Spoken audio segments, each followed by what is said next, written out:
당신이 날 아빠로 만들어주지 못했잖아. 남편의 목소리가 아직도 귓가에 맴돕니다. 그 한마디가 제 20년을 송두리째 무너뜨렸습니다. 하지만 이 이야기는 그보다 훨씬 전부터 시작되었습니다.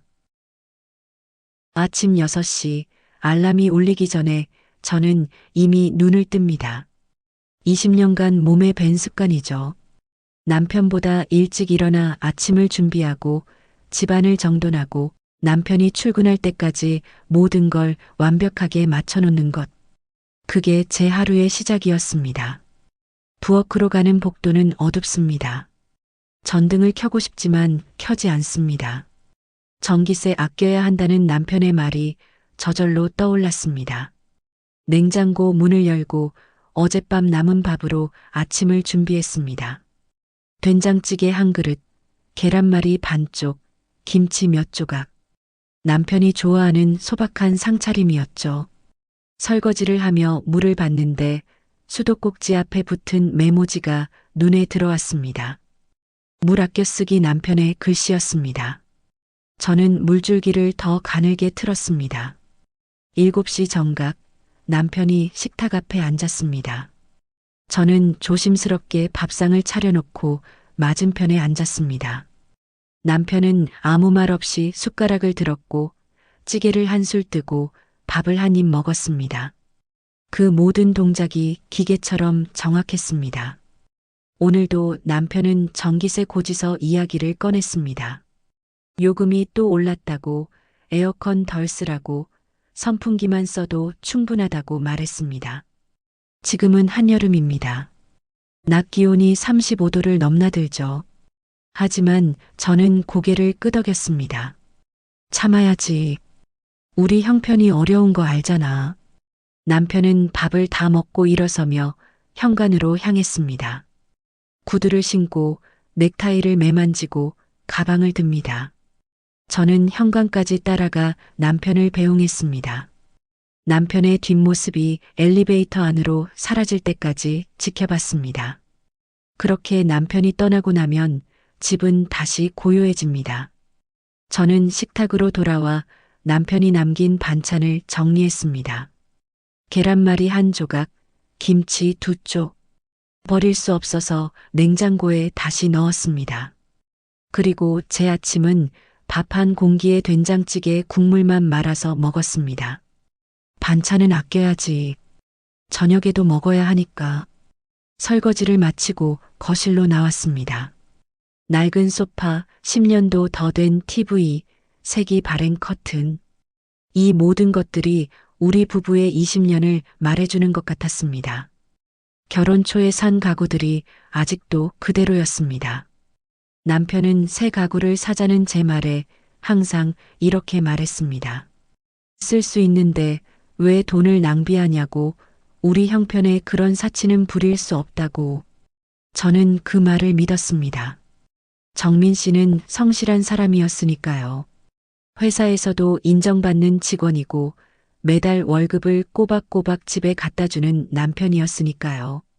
그래서 저도 더 아끼고 또 아꼈습니다. 오후 3시 휴대폰이 울렸습니다. 엄마였습니다. 전화를 받는 순간 엄마의 떨리는 목소리가 들려왔습니다. 병원에서 심장 수술을 빨리 해야 한다고 했답니다. 비용은 3천만 원 정도 필요하다고 했습니다. 저는 그 자리에서 얼어붙었습니다. 3천만 원. 그게 얼마나 큰 돈인지 너무나 잘 알았으니까요. 전등 하나 켜는 것도 아까워하는 우리 집에서 그 돈을 어떻게 마련할 수 있을까요? 엄마는 괜찮다고 조금 더 지켜보면 된다고 말씀하셨지만 저는 엄마의 숨소리가 예전 같지 않다는 걸 알았습니다. 전화를 끊고 저는 한참을 그 자리에 서 있었습니다. 그날 저녁 남편이 퇴근했을 때 저는 조심스럽게 말을 꺼냈습니다. 엄마의 수술 이야기를요. 남편은 TV를 보며 못 들은 척했습니다. 제가 다시 말하자 남편은 차갑게 대답했습니다. 우리 생활비도 빠듯한데 어떻게 그 돈을 마련하냐고, 형편이 안 된다고 말했습니다. 저는 더 이상 말을 잇지 못했습니다. 남편의 표정에서 어떤 여지도 찾을 수 없었으니까요. 그날 밤 저는 잠을 이루지 못했습니다. 옆에서 코를 고는 남편을 보며 생각했습니다. 정말 우리 형편이 이렇게 어려운 걸까? 20년을 이렇게 아끼며 살았는데 엄마 한 분도 살릴 수 없는 걸까? 그때까지만 해도 저는 몰랐습니다. 남편이 매달 어디론가 보내는 돈이 있다는 것을, 다른 여자와 아이가 있다는 것을, 그리고 제가 아낀 그 모든 돈이 그곳으로 흘러갔다는 것을 아직은 몰랐습니다. 엄마의 수술은 시급했습니다. 병원에서는 더 이상 미룰 수 없다고 했습니다. 하지만 남편은 여전히 단호했습니다. 그 돈을 마련할 방법이 없다는 말만 반복했습니다. 저는 며칠 동안 밤잠을 설쳤습니다. 엄마의 가쁜 숨소리가 귓가에 맴돌았고 병원에서 보냈다는 독촉 문자가 하루에도 몇 번씩 울렸습니다. 저는 점점 초조해졌습니다. 그러던 어느 날 오랜 친구 유경 씨에게 전화가 왔습니다. 10년 만에 연락이었습니다. 유경 씨는 밝은 목소리로 안부를 물었고 제 사정을 들더니 좋은 방법이 있다고 했습니다. 다음 날 저는 유경 씨를 만났습니다. 동네 카페였습니다. 유경 씨는 예전보다 훨씬 화려해 보였습니다. 명품 가방에 잘 차려입은 옷차림. 저와는 너무 대조적이었죠. 유경 씨는 커피를 한 모금 마시며 이야기를 꺼냈습니다. 자기가 아는 투자처가 있는데 한 달만 맡기면 이자가 꽤 된다고 했습니다. 엄마 수술비를 충분히 모을 수 있을 거라고, 원금도 보장되고 안전하다고 덧붙였습니다. 저는 망설였습니다. 투자라는 건 한 번도 해본 적이 없었고 남편도 그런 걸 좋아하지 않았으니까요. 하지만 유경 씨는 자기를 믿으라고, 자기가 언제 거짓말했냐고 되물었습니다. 맞았습니다. 유경이는 예전부터 착한 친구였습니다. 저를 속일 리 없었습니다. 저는 통장을 확인했습니다. 제가 모아둔 돈이 2천만 원 정도 있었습니다. 20년 동안 한 푼, 두 푼 모은 돈이었습니다. 생활비에서 조금씩 아껴서 남편 몰래 숨겨둔 제 유일한 재산이었습니다. 유경 씨는 그 돈을 맡기면 한 달 후에 3천만 원으로 만들어줄 수 있다고 했습니다. 그러면 엄마 수술도 할 수 있고 남은 돈으로 엄마 요양도 시킬 수 있다고 했습니다. 저는 결심했습니다. 엄마를 위해서라면 해야 한다고 생각했습니다. 다음 날 저는 은행에 가서 2천만 원을 인출했습니다. 손이 떨렸지만 엄마의 얼굴을 떠올리며 참았습니다. 유경 씨에게 돈을 전달했을 때 유경 씨는 환하게 웃으며 안심시켰습니다. 잘했다고, 한 달만 기다리면 된다고, 걱정하지 말라고 했습니다. 그날 밤 저는 처음으로 안도의 한숨을 쉬었습니다. 이제 엄마를 살릴 수 있다는 생각에 마음이 한결 가벼워졌습니다. 하지만 일주일이 지나고 유경 씨에게 연락이 닿지 않기 시작했습니다. 처음에는 바쁜가 보다 생각했습니다. 하지만 이틀이 지나고 사흘이 지나고 일주일이 지나도 전화는 연결되지 않았습니다. 저는 불안해지기 시작했습니다. 유경 씨가 알려줬던 투자 회사에 전화를 걸어봤지만 그런 회사는 존재하지 않았습니다. 유경 씨가 준 명함의 주소로 찾아갔지만 그곳은 텅 빈 사무실이었습니다. 그제야 깨달았습니다. 제가 사기를 당했다는 것을. 20년 동안 모은 돈이, 엄마를 살릴 수 있는 유일한 희망이 한순간에 사라져버렸습니다. 저는 그 자리에서 주저앉았습니다. 빈 사무실 앞 복도에서 한참을 울었습니다. 사람들이 지나가며 쳐다봤지만 저는 신경 쓸 여력이 없었습니다. 집으로 돌아왔을 때 저는 넋이 나간 사람처럼 소파에 앉아 있었습니다. 통장을 다시 확인했습니다. 잔액 0원. 그 숫자가 제 현실을 말해주고 있었습니다. 저녁이 되어 남편이 퇴근했습니다. 저는 울먹이며 남편에게 모든 걸 털어놨습니다. 제가 사기를 당했다고 2천만 원을 모두 잃었다고 말했습니다. 남편은 한참을 저를 바라보더니 입을 열었습니다. 그 목소리는 제가 기대했던 위로와는 거리가 멀었습니다. 남편은 그러니까 함부로 돈 쓰지 말라고 했었다며 이런 식으로 돈을 쓰니까 이런 일이 생긴다고 했습니다. 남편의 목소리에는 동정도 위로도 없었습니다. 오직 차가운 질책만 있었습니다. 제가 바보 같다는 듯이, 제가 모든 걸 망쳤다는 듯이 저를 바라봤습니다.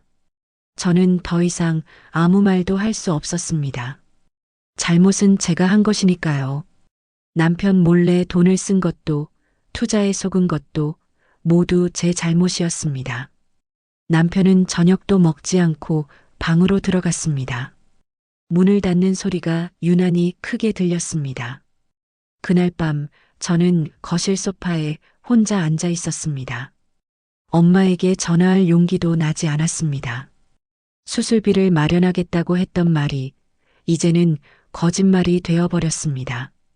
20년을 아끼며 살았건만 정작 엄마 한 분 살리지 못하는 제가 너무나 한심했습니다. 그리고 그때 문득 이런 생각이 들었습니다. 정말 우리 형편이 이렇게 어려운 걸까? 남편은 매달 월급을 받는데 20년을 이렇게 아끼며 살았는데 정말 3천만 원도 없는 걸까?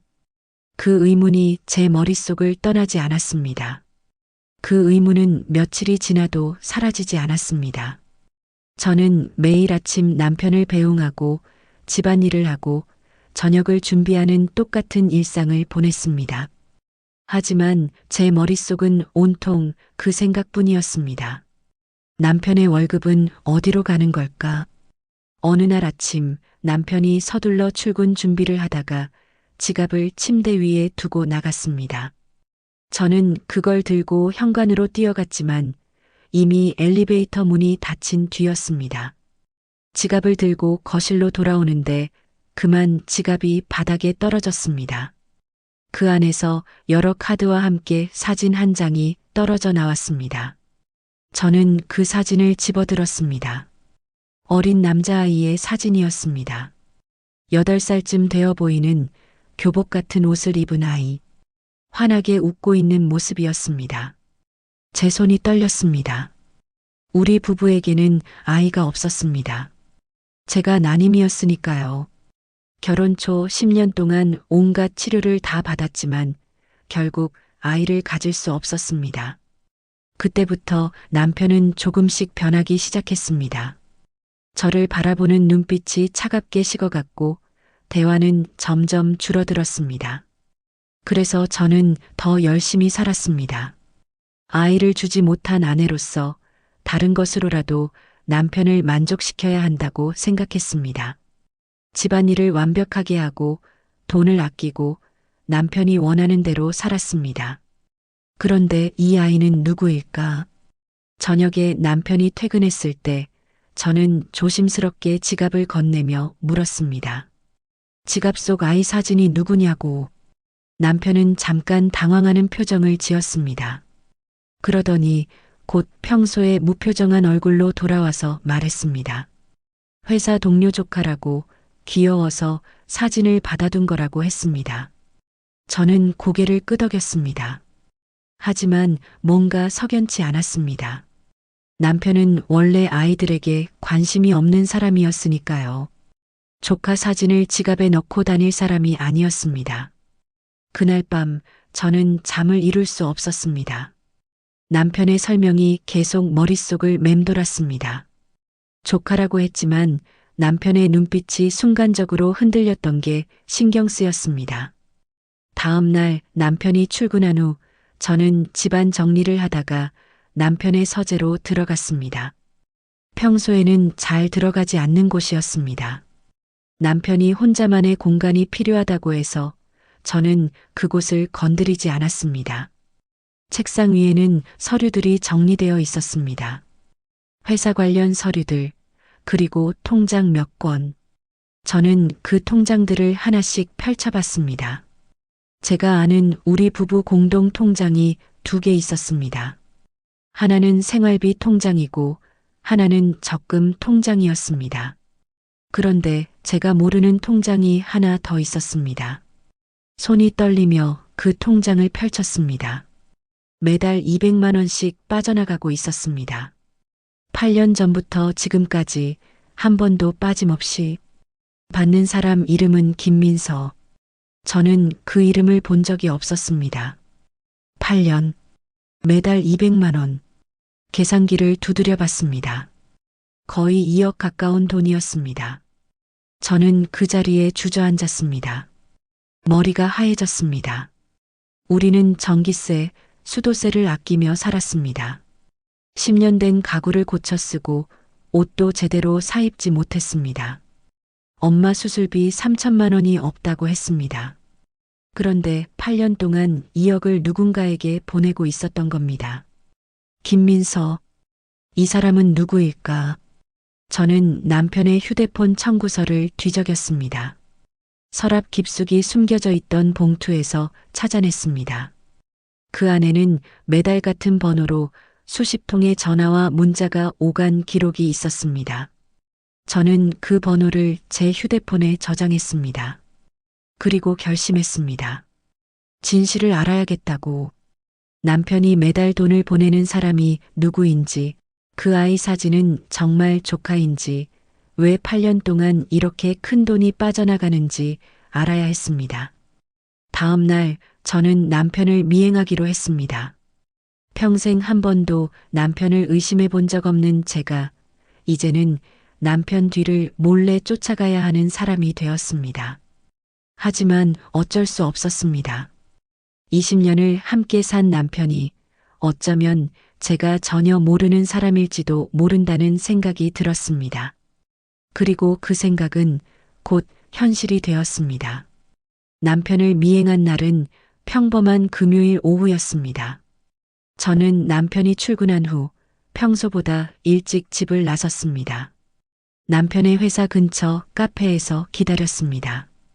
퇴근 시간인 6시가 되자 저는 회사 건물 앞에 서서 남편을 기다렸습니다. 6시 20분 남편이 나왔습니다. 남편은 평소처럼 넥타이를 풀고 가방을 들고 걸어갔습니다. 저는 멀찍이 떨어져서 남편을 따라갔습니다. 심장이 빠르게 뛰었습니다. 남편은 지하철역으로 향하지 않았습니다. 평소 집으로 올 때 타는 지하철과는 반대 방향으로 걸어갔습니다. 버스 정류장에 서더니 472번 버스에 올라탔습니다. 저도 급히 그 버스에 올라탔습니다. 남편은 뒷자리에 앉아 휴대폰을 보고 있었습니다. 저는 맨 앞자리에 앉아 남편을 힐끗힐끗 쳐다봤습니다. 버스는 30분을 달렸습니다. 제가 한 번도 와본 적 없는 동네였습니다. 남편이 자리에서 일어났습니다. 저도 황급히 일어나 내렸습니다. 남편은 주택가로 들어갔습니다. 조용한 골목길을 지나 한 아파트 단지 앞에 섰습니다. 새로 지은 듯 깔끔한 아파트였습니다. 저희 집과는 비교도 안 되게 좋은 곳이었습니다. 남편은 로비로 들어갔습니다. 저는 조금 떨어진 곳에서 지켜봤습니다. 남편은 엘리베이터를 타고 올라갔습니다. 전광판에 표시된 숫자가 멈춘 층은 12층이었습니다. 저는 5분을 기다렸습니다. 그리고 로비로 들어가 엘리베이터를 탔습니다. 12층 버튼을 눌렀습니다. 엘리베이터 문이 열렸을 때 복도는 고요했습니다. 1201호부터 1204호까지 네 집뿐이었습니다. 저는 각 집 문 앞에 서서 귀를 기울였습니다. 1203호 앞에 섰을 때 안에서 소리가 들렸습니다. 남편의 웃음소리였습니다. 저는 그 소리를 들은 게 얼마 만인지 기억조차 나지 않았습니다. 남편이 집에서는 절대 짖지 않는 밝고 편안한 웃음소리였습니다. 그리고 아이의 목소리가 들렸습니다. 아빠 하는 맑은 목소리. 제 다리에 힘이 풀렸습니다. 벽에 기대어 겨우 버텼습니다. 얼마나 시간이 지났을까? 갑자기 현관문이 열렸습니다. 저는 황급히 복도 끝 계단 쪽으로 몸을 숨겼습니다. 남편이 나왔습니다. 그리고 그 옆에 한 여자가 서 있었습니다. 젊은 여자였습니다. 30살쯤 되어 보였습니다. 긴 생머리에 단정한 옷차림, 예쁘고 깔끔한 인상이었습니다. 그리고 그 여자의 손을 잡고 있는 남자아이, 지갑 속 사진의 그 아이였습니다. 아이는 남편의 다리에 매달리며 말했습니다. 아빠, 또 와야 해. 다음에 또 놀아줘. 남편은 아이의 머리를 쓰다듬으며 대답했습니다. 그래, 아빠가 주말에 또 올게. 그 장면을 보는 순간 제 세상이 무너져 내렸습니다. 남편은 제가 아이를 못 낳는다고 차갑게 대했습니다. 아이가 없는 게 제 잘못이라고 저를 원망하는 눈빛으로 바라봤습니다. 그런데 남편에게는 아이가 있었습니다. 제가 평생 갖지 못한 아이를 남편은 다른 여자와 가졌습니다. 저는 계단에 주저앉아 입을 막았습니다. 소리내어 울 수가 없었습니다. 남편은 여자와 아이에게 작별 인사를 하고 엘리베이터를 탔습니다. 문이 닫히는 소리가 들렸습니다. 저는 한참을 그 자리에 앉아 있었습니다. 다리에 힘이 들어가지 않았습니다. 얼마나 지났을까? 저는 겨우 일어나 엘리베이터를 탔습니다. 로비로 내려왔을 때 제 얼굴은 눈물과 콧물로 범벅이 되어 있었습니다. 집으로 돌아오는 길은 기억이 나지 않습니다. 그저 멍하니 버스를 타고 지하철을 타고 걸어서 집까지 왔습니다. 집에 도착했을 때는 밤 9시가 넘어 있었습니다. 남편은 아직 들어오지 않았습니다. 아마 회사에 들렀다가 오는 척 하려는 거겠죠. 저는 소파에 앉아 멍하니 천장을 바라봤습니다. 8년, 매달 200만 원, 새 아파트, 젊은 여자, 그리고 아이. 남편의 두 번째 가족이었습니다. 제가 전기세를 아끼고 물을 아끼고 낡은 가구를 쓰는 동안 남편은 그곳에 새 가족을 만들고 있었습니다. 제가 엄마 수술비가 없어 절규하는 동안 남편은 그들에게 매달 200만 원을 보내고 있었습니다. 제가 난임으로 자책하며 살아온 20년 동안 남편은 다른 여자와 아이를 낳아 키우고 있었습니다. 그날 밤 남편이 집에 돌아왔을 때 저는 아무 말도 하지 않았습니다. 아직은 말할 수 없었습니다. 이 사실을 어떻게 받아들여야 할지, 무슨 말을 해야 할지 알 수 없었습니다. 하지만 한 가지는 확실했습니다. 이제 저는 더 이상 예전의 수진이 아니었습니다. 사흘을 그렇게 보냈습니다. 남편과 같은 집에 살면서도 저는 아무 말도 하지 못했습니다. 아침을 차려주고 저녁을 준비하고 설거지를 하는 일상을 반복했습니다. 하지만 제 안은 무너지고 있었습니다. 밤마다 눈을 감으면 그 장면이 떠올랐습니다. 아이가 남편의 다리에 매달리며 웃던 모습, 남편이 아이의 머리를 쓰다듬던 모습, 그 젊은 여자가 남편을 배웅하던 모습, 제가 평생 갖지 못한 것들이었습니다. 넷째 날 아침 저는 결심했습니다. 더 이상 참을 수 없었습니다. 남편이 출근 준비를 하고 있을 때 저는 식탁에 그 통장을 올려놓았습니다.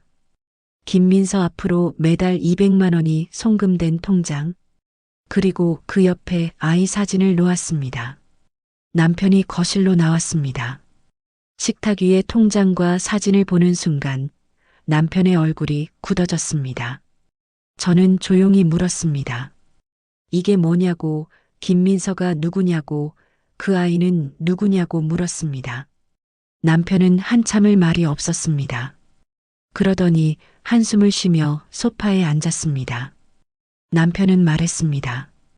회사 동료라고, 그냥 도와주는 거라고 오해하지 말라고 했습니다.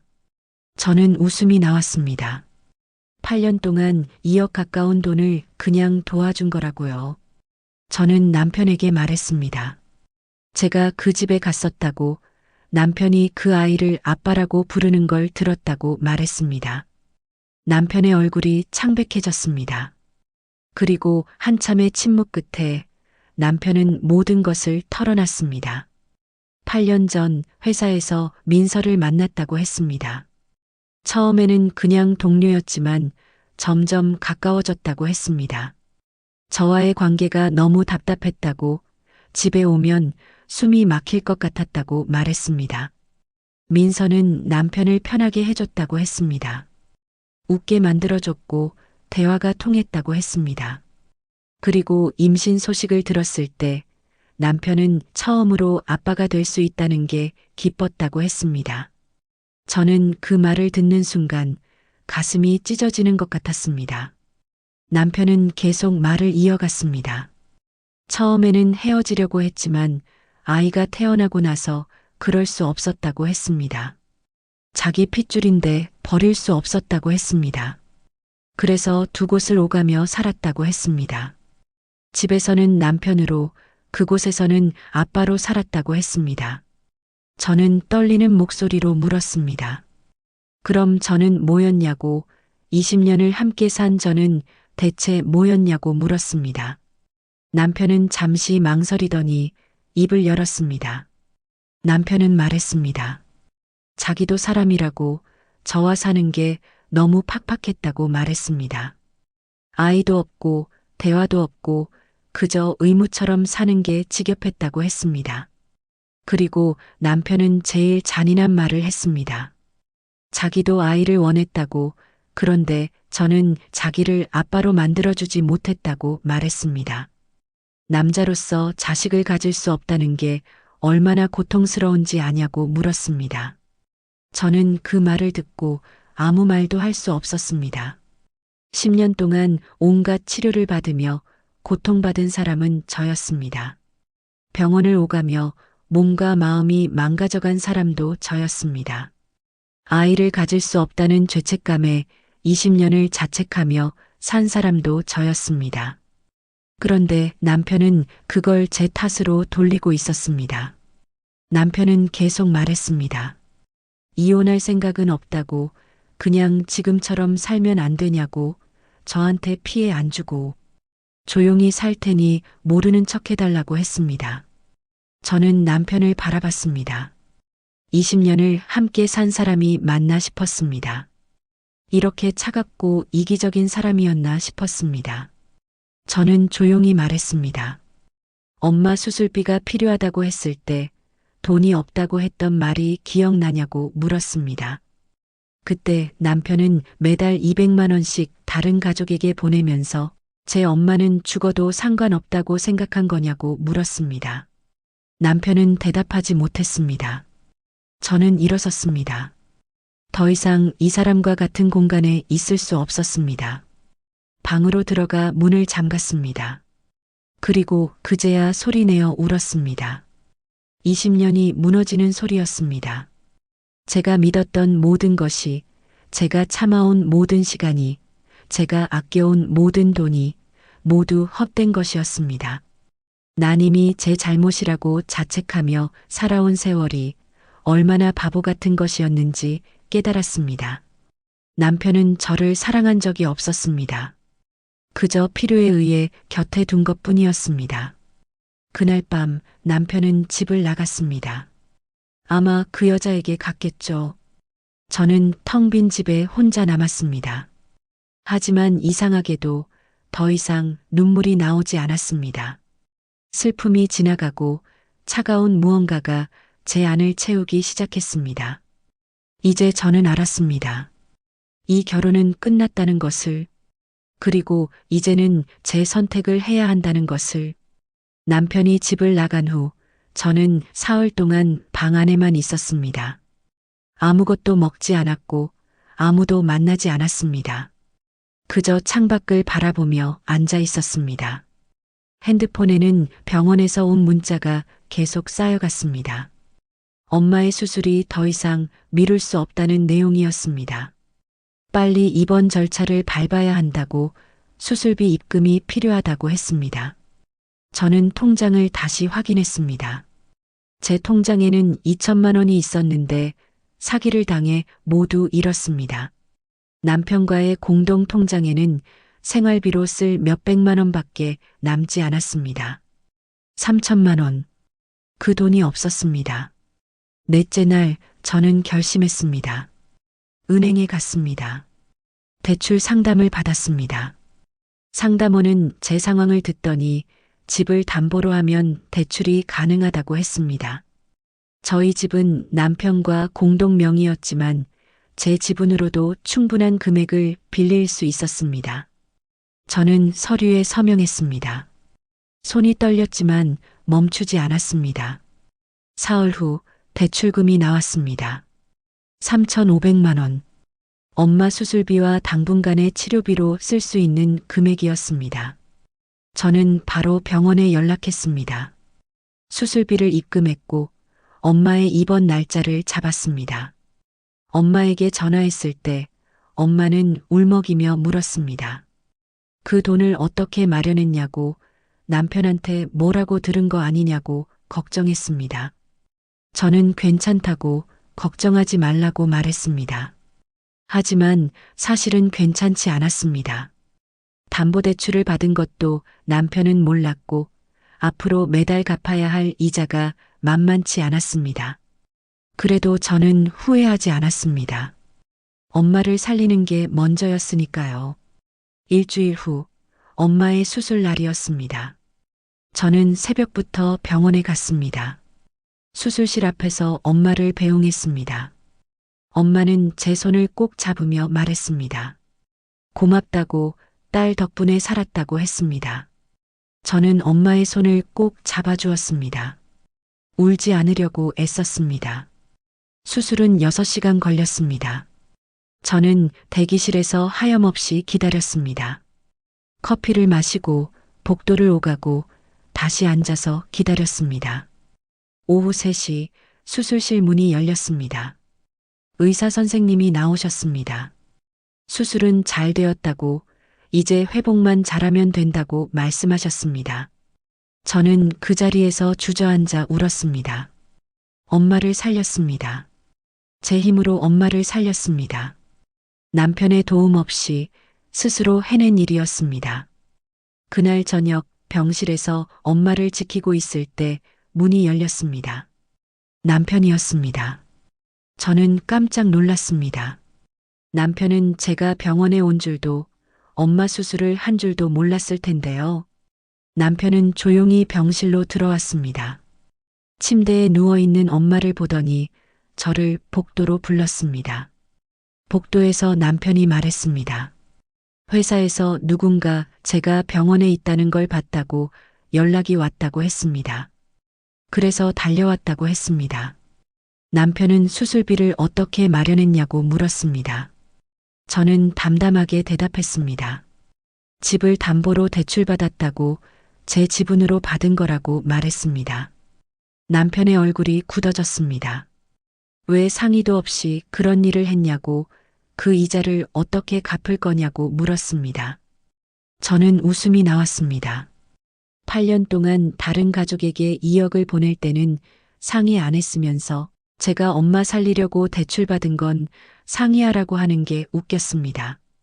그때 남편이 놀라운 말을 했습니다. 자기가 수술비를 내겠다고 했습니다. 원래 내려고 했었다고, 그냥 조금 망설였을 뿐이라고 말했습니다. 저는 남편을 빤히 쳐다봤습니다. 남편은 병원 수납처로 가더니 정말로 3천만 원을 입금했습니다. 그리고 제가 받은 대출금은 다시 갚으라고, 집 담보는 풀라고 말했습니다. 겉으로 보기에는 남편이 책임을 다한 것처럼 보였습니다. 하지만 저는 알았습니다. 이건 책임감이 아니라는 것을, 이건 사람들 앞에서 괜찮은 남편처럼 보이기 위한 행동일 뿐이라는 것을. 병원 복도에서 지나가는 사람들이 우리를 보고 있었습니다. 간호사들도 환자 보호자들도 모두 우리를 보고 있었습니다. 남편은 그들 앞에서 좋은 사위, 좋은 남편으로 보이고 싶었던 겁니다. 집으로 돌아가는 차 안에서 남편이 말했습니다. 이제 오해 풀린 거 아니냐고 자기가 수술비도 냈으니 다시 예전처럼 살자고 했습니다. 저는 창밖을 바라보며 아무 말도 하지 않았습니다. 남편은 이미 모든 게 해결됐다고 생각하는 것 같았습니다. 하지만 저는 알았습니다. 수술비를 낸다고 해서 20년의 배신이 지워지는 게 아니라는 것을, 돈으로 해결할 수 있는 문제가 아니라는 것을, 이미 우리 사이의 신뢰는 완전히 무너졌다는 것을, 그날 밤 저는 결심했습니다. 이혼하겠다고. 더 이상 이 사람과 함께 살 수 없다고. 엄마는 빠르게 회복했습니다. 수술 후 일주일 만에 병실에서 걸을 수 있었고 2주 후에는 퇴원했습니다. 의사 선생님은 수술이 정말 잘 됐다고 이제 건강하게 사실 수 있을 거라고 말씀하셨습니다. 저는 엄마를 친정집으로 모셨습니다. 당분간 엄마 곁에서 간호하며 지내기로 했습니다. 남편은 저를 집으로 돌아오라고 했습니다. 매일 전화가 왔습니다. 엄마도 이제 괜찮으니 집에 와야 하지 않겠냐고, 집안일도 밀려있고 자기도 혼자 불편하다고 말했습니다. 저는 대답하지 않았습니다. 사흘째 되는 날 남편이 친정집으로 찾아왔습니다. 엄마는 거실에서 TV를 보고 계셨고 저는 부엌에서 저녁 준비를 하고 있었습니다. 초인종이 울렸을 때 저는 누군지 알았습니다. 문을 열자 남편이 서 있었습니다. 손에는 과일 바구니를 들고 있었습니다. 남편은 엄마께 인사를 드렸습니다. 건강 회복하셨냐고, 죄송하다고, 더 일찍 신경 못 써드려서 미안하다고 말했습니다. 엄마는 괜찮다고, 사위가 수술비까지 내줘서 고맙다고 말씀하셨습니다. 저는 그 대화를 부엌에서 듣고 있었습니다. 손에 든 칼을 꽉 쥐었습니다. 저녁을 먹는 동안 남편은 계속 친절했습니다. 엄마께 음식을 권하고 말동무가 되어주고 웃으며 이야기했습니다. 마치 아무 일도 없었던 것처럼. 엄마는 남편을 좋은 사위라고 생각하셨습니다. 딸을 위해 수술비를 낸 고마운 사람이라고 생각하셨습니다. 하지만 저는 알았습니다. 저 사람이 얼마나 이중적인 사람인지, 얼마나 거짓으로 가득한 사람인지. 저녁을 마치고 남편은 저를 밖으로 불렀습니다. 아파트 단지 벤치에 나란히 앉았습니다. 11월의 차가운 바람이 불었습니다. 남편이 먼저 말을 꺼냈습니다. 이제 집으로 돌아오라고, 엄마도 괜찮아지셨으니 더 이상 여기 있을 이유가 없지 않냐고 말했습니다. 저는 조용히 대답했습니다. 집에 안 갈 거라고, 이혼하고 싶다고 말했습니다. 남편의 얼굴이 굳어졌습니다. 남편은 황당하다는 표정으로 말했습니다. 수술비도 냈는데 왜 이러냐고, 자기가 뭘 더 어떻게 하길 바라냐고 물었습니다. 저는 남편을 똑바로 바라봤습니다. 돈으로 해결되는 문제가 아니라고, 당신이 지난 8년 동안 한 일이 돈으로 용서될 수 있다고 생각하냐고 물었습니다. 남편은 한숨을 쉬었습니다. 그리고 말했습니다. 자기도 반성하고 있다고, 앞으로 잘하겠다고, 그 여자랑도 정리하겠다고 했습니다. 저는 웃음이 나왔습니다. 8년을 속이고 살면서 이제 와서 정리하겠다는 말이 믿어질 것 같냐고 물었습니다. 남편은 진심이라고, 정말로 잘못을 깨달았다고 말했습니다.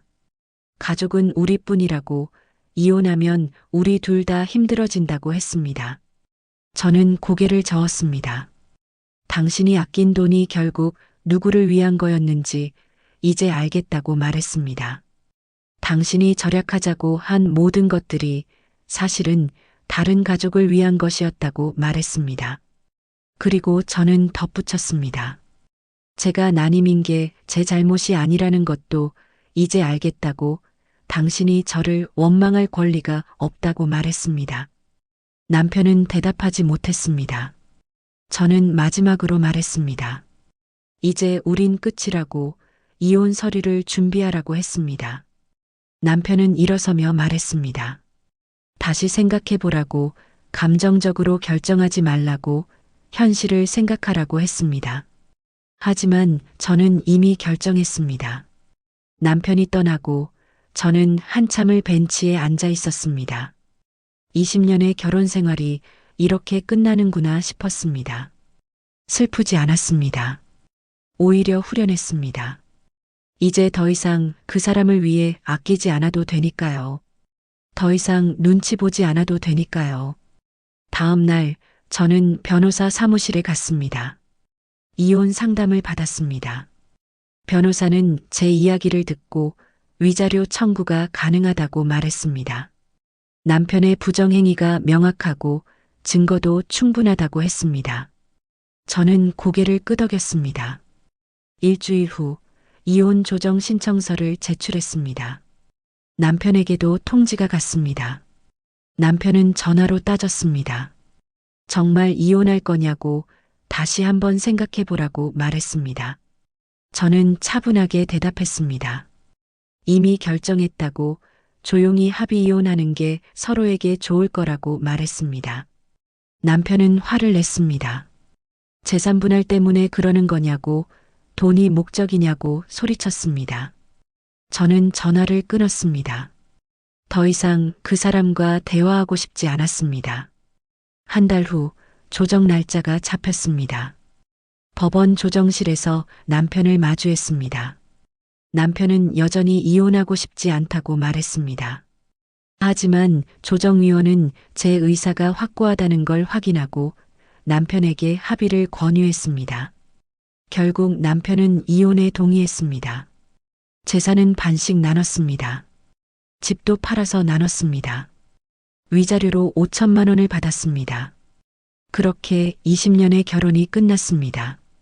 이혼 서류에 도장을 찍는 순간 저는 이상하게도 눈물이 나지 않았습니다. 오히려 가벼워진 기분이었습니다. 이제 새로운 시작이구나 라고 생각했습니다. 이혼 후 저는 친정 엄마와 함께 살기 시작했습니다. 재산 분할로 받은 돈과 위자료로 작은 빌라를 얻었습니다. 2개의 방과 거실, 작은 부엌. 그곳이 저와 엄마의 새 보금자리가 되었습니다. 집은 작았지만 따뜻했습니다. 남편 눈치 보지 않고 전등을 켤 수 있었고, 물을 쓸 수 있었고, 에어컨을 틀 수 있었습니다. 그런 사소한 것들이 얼마나 소중한지 그때 처음 알았습니다. 하지만 현실은 녹록지 않았습니다. 담보대출 이자는 여전히 갚아야 했고 생활비도 필요했습니다. 20년 동안 전업주부로 살았던 제게 변변한 직업이 있을 리 없었습니다. 일자리를 찾아다녔지만 쉽지 않았습니다. 경력 단절 여성을 원하는 곳은 많지 않았습니다. 한 달이 지나고 2달이 지나면서 저는 조금씩 불안해졌습니다. 그러던 어느 날 엄마가 말씀하셨습니다. 반찬 장사를 해보는 게 어떻겠냐고, 엄마가 도와줄 수 있다고 말씀하셨습니다. 저는 처음에는 망설였습니다. 반찬 장사로 생계를 꾸릴 수 있을까, 경쟁도 심한데 가능할까 싶었습니다. 하지만 엄마는 제 손을 잡으며 말씀하셨습니다. 내 손맛을 아는 사람이 누구냐고, 20년 동안 매일 요리한 내가 못할 게 뭐가 있냐고 말씀하셨습니다. 그 말이 저에게 용기를 주었습니다. 저는 작은 반찬 가게를 차리기로 결심했습니다. 집 근처 작은 상가를 얻었습니다. 보증금과 권리금은 제가 가진 돈의 대부분이었습니다. 하지만 저는 두렵지 않았습니다. 간판을 달았습니다. 수진이네 반찬. 소박한 이름이었습니다. 처음 한 달은 정말 힘들었습니다. 새벽 5시에 일어나 장을 보러 갔습니다. 신선한 재료를 고르고 가게로 돌아와 하루 종일 반찬을 만들었습니다. 엄마도 옆에서 도와주셨습니다. 하지만 손님은 많지 않았습니다. 하루에 몇 명 오지 않았고 매출은 기대에 한참 못 미쳤습니다. 밤에는 다음날 팔 반찬을 준비하며 걱정이 앞섰습니다. 이대로 가다가는 문을 닫아야 하는 게 아닐까, 제가 너무 무모한 선택을 한 게 아닐까 싶었습니다. 그런데 조금씩 변화가 생겼습니다. 한 번 사간 손님이 다시 찾아왔습니다. 반찬이 맛있었다며 친구에게도 소개했다고 말했습니다. 입소문이 나기 시작했습니다. 동네 할머니들이 오셨습니다. 혼자 사시는 분들, 요리하기 힘든 분들이 하나둘 단골이 되었습니다. 젊은 엄마들도 왔습니다. 아이 반찬 걱정하는 엄마들, 맞벌이로 바쁜 부부들이 제 반찬을 찾았습니다. 석 달쯤 지나자 가게는 안정을 찾기 시작했습니다. 매출도 조금씩 올랐고 단골 손님도 늘었습니다. 무엇보다 저는 이 일이 좋았습니다. 손님들이 맛있다고 말할 때, 다시 찾아와 줄 때, 저는 뿌듯했습니다. 20년 동안 남편 한 사람만을 위해 요리했던 제가, 이제는 많은 사람들을 위해 요리하고 있었습니다. 그리고 그 대가로 제가 번 돈으로 당당하게 생활할 수 있었습니다. 어느 날 저녁 가게 문을 닫고 집으로 돌아왔을 때였습니다. 엄마가 식탁에 저녁을 차려놓고 기다리고 계셨습니다. 된장찌개, 제육볶음, 나물 몇 가지. 소박하지만 따뜻한 저녁상이었습니다. 저와 엄마는 마주 앉아 밥을 먹었습니다. 엄마가 말씀하셨습니다. 수진아, 정말 잘 견뎠다고, 엄마가 자랑스럽다고 말씀하셨습니다. 저는 엄마의 손을 잡았습니다. 엄마 덕분이라고, 엄마가 아니었으면 여기까지 못 왔을 거라고 말했습니다. 두 사람은 그렇게 웃으며 밥을 먹었습니다. 창밖으로 석양이 지고 있었습니다. 그날 저는 문득 창밖을 내다봤습니다. 건너편 버스 정류장에 한 남자가 서 있었습니다. 남편이었습니다. 남편은 저희 집 쪽을 바라보고 있었습니다. 어깨가 축 처져 있었고 얼굴은 초췌해 보였습니다. 얼마나 그렇게 서 있었을까? 남편은 고개를 떨구고 천천히 걸어갔습니다. 혼자였습니다. 나중에 들었습니다. 남편은 그 여자에게도 버림받았다고 했습니다. 두 가정을 오가던 남자를 민서도 더 이상 원하지 않았던 겁니다. 이제 남편은 혼자였습니다. 하지만 저는 더 이상 그를 안타까워하지 않았습니다. 그건 그 사람이 선택한 결과였으니까요. 저는 창문을 닫았습니다. 그리고 식탁으로 돌아와 엄마와 마주 앉았습니다. 엄마가 물었습니다. 무슨 일 있냐고, 왜 웃고 있냐고 물었습니다. 저는 고개를 저었습니다. 아무것도 아니라고, 그냥 기분이 좋아서라고 말했습니다. 정말이었습니다. 20년을 누군가를 위해 아끼며 살았습니다. 제 것이라고는 아무것도 없었습니다. 하지만 이제는 달랐습니다. 비록 빚이 남아있고 매일 새벽같이 일어나 일해야 하지만 이 삶은 온전히 제 것이었습니다. 아이가 없어도 저는 충분히 가치 있는 사람이었습니다. 난임이 제 잘못이 아니었다는 것도 이제는 확실히 알았습니다. 그리고 무엇보다 이제 저는 저를 위해 살 수 있게 되었습니다. 그날 밤 잠들기 전에 저는 20년 된 낡은 가계부를 꺼냈습니다. 그 안에는 제가 한 푼 두 푼 아껴온 기록들이 빼곡히 적혀 있었습니다. 저는 그 가계부 마지막 장에 한 줄을 적었습니다. 이제 난 나를 위해 아낄 거야. 그리고 가계부를 덮었습니다. 새로운 장을 시작할 시간이었습니다.